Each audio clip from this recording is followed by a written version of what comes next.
Gandaki trout farm यो एउटा farm मात्र होइन, यो पर्यटनको एउटा गन्तव्य हो। यो उद्यमशीलताको एउटा नमुना हो,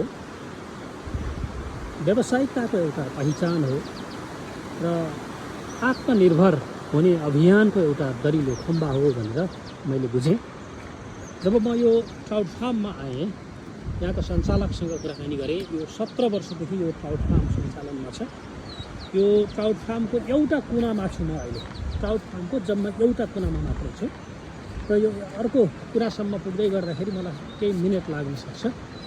तर यहाँको दृश्य अत्यन्त रोमाञ्चक छ। सामान्य रूपले हेर्दाखेरि यो ट्राउट पालन मात्रै देखिए तापनि यो ट्राउट माछाको पालन मात्र होइन, यसले अघि मैले भने यो उद्यमशीलताको पहिचान हो। नेपालमा केही भएन, केही छैन भन्ने जुन एउटा भाष्य तयार भइराखेको छ, त्यसको लागि गरे के हुँदैन भन्ने पनि हो।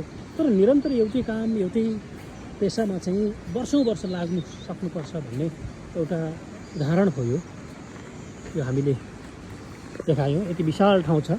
यो केही चाहिँ व्यक्तिको जग्गा छ र केही चाहिँ सरकारको जग्गा भाडामा लिएको छ। यहाँको स्थानीय गाउँपालिकाको जग्गा भाडामा लिएको छ। यहाँ बिदाको दिन चाहिँ यहाँ मेला नै लाग्छ भन्ने सञ्चालकको भनाइ छ।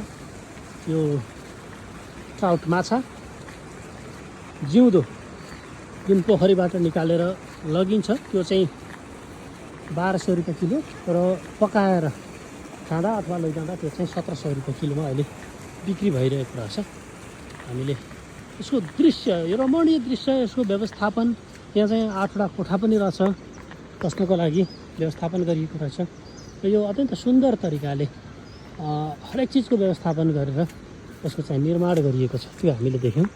र यो गण्डकी ट्राउट फार्म भनेको निकै चर्चित रहेछ। हामीले पनि लोकेसन सर्च गरेरै आएको हो, अरू कसैले भनेको भन्दा पनि। तर यहाँ आइसके पछाडि यति चाहिँ तपाईँलाई देखाउँ भनेर मैले यो दृश्य तपाईँको माझमा निस्केको छु। यो माथिको पहाड, यो वरिपरि पहाड छ। यो माछापुछ्री गाउँपालिका अन्तर्गत पर्छ कास्कीको। हामीले यसरी हेरौँ र यो सुन्दर रमणीय दृश्य अवलोकन गर्ने कुरा, यहाँ आएर यो ट्राउट माछाको रसस्वादन गर्ने कुरा, खानेकुरा र उद्यमशीलताको एउटा नमुना हेर्नका लागि पनि हामी चाहिँ यो फार्ममा पर्दो रहेछ भन्ने मेरो अनुभूति रह्यो। यहाँहरू सबैलाई यो भिडियो हेर्नुभएकोमा धेरै धेरै धन्यवाद। अहिलेलाई बिदा हुन्छु। नमस्कार।